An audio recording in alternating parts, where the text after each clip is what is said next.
રાધનપુર તાલુકાના પુરાણા પ્રાથમિક શાળા ખાતે રાધનપુર તાલુકા પ્રાથમિક શિક્ષણ સંઘના પ્રમુખ અને અન્ય હોદ્દેદારોનો સન્માન સમારોહ યોજાયો.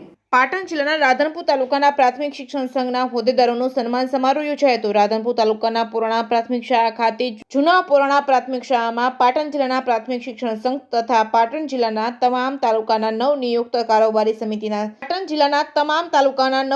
કારોબારી સમિતિનો સન્માન સમારોહ યોજવામાં આવ્યો હતો. આ કાર્યક્રમમાં જિલ્લા પ્રાથમિક શિક્ષણ સંઘના પ્રમુખ જીતુભાઈ પટેલ, મહામંત્રી માનાભાઈ રબારી, રાજ્ય પ્રતિનિધિ નિલેશભાઈ પટેલ તેમજ રાધનપુર તાલુકાના પ્રાથમિક શિક્ષણ અધિકારી તેમજ હરખાભાઈ નાડોદરા, પાટણ જિલ્લાના તમામ તાલુકાના તાલુકા પ્રાથમિક શિક્ષણ સંઘના પ્રમુખ, મહામંત્રી, રાધનપુર પે સેન્ટર શાળાના આચાર્ય, પેટા શાળાના મુખ્ય શિક્ષકો, જિલ્લા પ્રતિનિધિઓ, રાધનપુર તાલુકાના CRCO તથા મિત્રો સહિતના ઉપસ્થિત રહ્યા હતા. કાર્યક્રમની શરૂઆત મહાનુભાવોના હસ્તે દીપ પ્રાગટ્ય કરી કરવામાં આવી હતી. મહેમાનોનું શબ્દોથી સ્વાગત રાધનપુર તાલુકાના પ્રાથમિક શિક્ષણ સંઘના પ્રમુખ લાલજીભાઈ ચૌધરીએ કર્યું હતું. શાળાની બાલિકાઓએ સ્વાગત ગીત રજૂ કર્યું હતું. જિલ્લા મહામંત્રીના માનાભાઈ રબારી, જિલ્લા પ્રમુખ જીતુભાઈ પટેલ, તાલુકા પ્રાથમિક શિક્ષણ અધિકારી સહિતના ઉપસ્થિત રહ્યા હતા.